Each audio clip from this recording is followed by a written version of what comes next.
Hello বন্ধুরা, সবাই কেমন আছো? আশা করি সবাই ভালো আছো। আমি আজকে চলে গেছিলাম খড়গপুর বাস স্ট্যান্ড থেকে 1 ঘন্টার রাস্তা লাগে প্রেমবাজার বাস স্ট্যান্ডে নেমে মাত্র 5-6 মিনিট লাগে আসতে। এই জায়গাটা কে কে এসছো অবশ্যই আমাকে কমেন্টে জানিও। দেখো জায়গাটা খুব সুন্দর। এখানে আমি, আমার বোন, আমার ভাই আর আমার বোনের বাচ্চা এসেছিলো।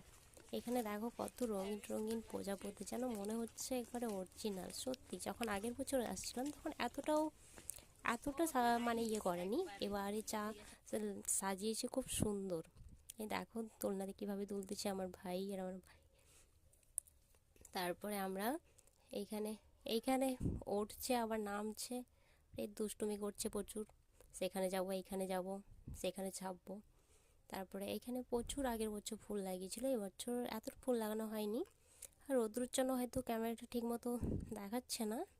আর আমরা চলে এসেছিলাম হরিণের কাছে। হরিণ গাছে ঘাসগুলো দিচ্ছি, কীভাবে খাচ্ছে দেখো। অনেক হরিণ আছে, রোদ্রুর জন্য বের হয়নি হরিণগুলো, সব ছাইরে বসে আছে। এটা জানো ঝাউ গাছের এতে কীভাবে স্টার লাগিয়েছে। জায়গাতে এসে দেখবে খুব খুব এনজয় হবে। আমরা এবার চলে যাব একটা গুহার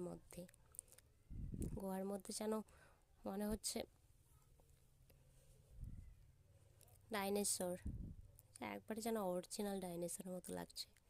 এখানে পুরো যেন রাত্রি এরকম লাগছে। আর এই পাশটা কাঁচের মধ্যে একটা মন্দিরের মতো হবে। একটা হরিণগুলোকে দেখছো, খুব সুন্দর লাগছে দেখতে।